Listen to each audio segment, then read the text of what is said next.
Hey, you playa, have you ever wondered what's a good place to take a girl out on a first date? What's a place that will be memorable, a place where the two of you can connect, a place that will hopefully spark the desire to have a second date? I came across the list online of places women never ever want to go on first dates. You might read this and think, man, these girls are high maintenance, but there might actually be some logic to why they don't want to go there.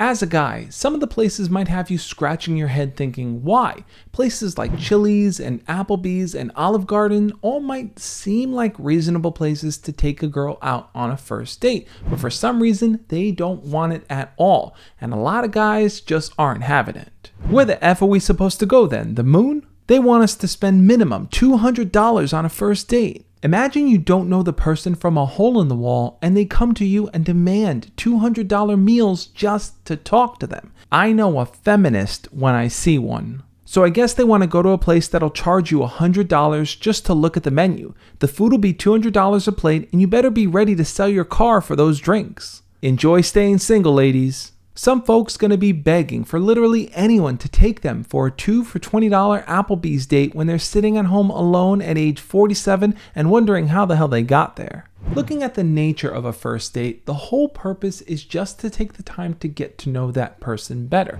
to see if the two of you are compatible, to see if you actually want to spend more time learning about each other, building a relationship, and seeing if it can go anywhere. So, if a girl does have boundaries for herself for what she's willing to accept as a first date, a lot of guys might think, well, that has nothing to do with getting to know each other. So they might perceive that girl as being shallow or materialistic. Granted, there are women who do have insanely unrealistic expectations of men when it comes to dates, but we also have to take into account that dating has shifted.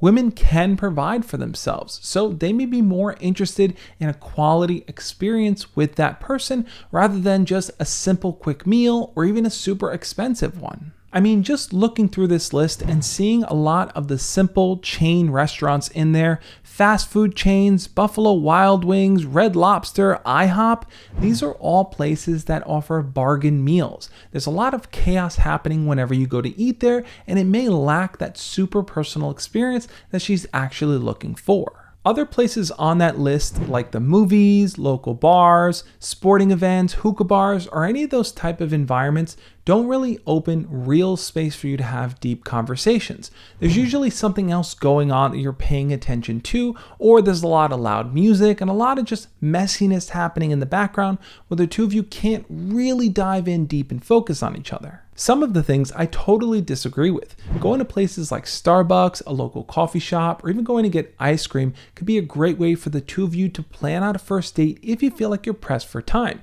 You can squeeze that first date into the middle of the day rather than planning a whole evening out together. And with that in mind, and the entire list of all the banned places you shouldn't take a woman out on a first date, here's a few different options that won't break the bank for you and will allow you to have a deep and personal, intimate experience with her. Find a local restaurant in your area that isn't a chain. Simply type in restaurants near me in Google Maps, look for something that won't break the bank, and also something that has a pretty cool atmosphere. Then casually bring it up in conversation with her. Say something like, hey, I heard a lot about this restaurant and I really wanted to check it out. It'd be an awesome place for us to see together. You can also Google botanical gardens near me. This is going to open you up to tons of relatively inexpensive places where you can visit greenhouses, go bird watching, go for long walks in nature, and sit down and have picnics together. Picnics are not really expensive dates, but they create a super personalized and romantic experience. So sit with nature and have your date out there. Some other relatively inexpensive first date ideas that can also be a lot of fun is going out to play mini golf or even doing an escape room with them. The whole point is to really find a way for the two of you to interact with each other. And what better way than to have a bit of a competition? That allows the two of you to build out that fun and flirty energy there to see if you want to continue building that romance. Some women may want that $200 dinner, wine and dine experience. Some women may be fine with just a walk in the park and a conversation together. Whatever you encounter though, don't allow it to set the standard for what you think women in general want. Whoever put together this list, whether it's real or fake, has an idea in their mind. Maybe it's influenced by bad dates they've had in the past. Maybe it's influenced by what they want men to deliver for them in the future. Regardless, Chart your own path, determine what your values are, and aim to look for a partner that can meet them.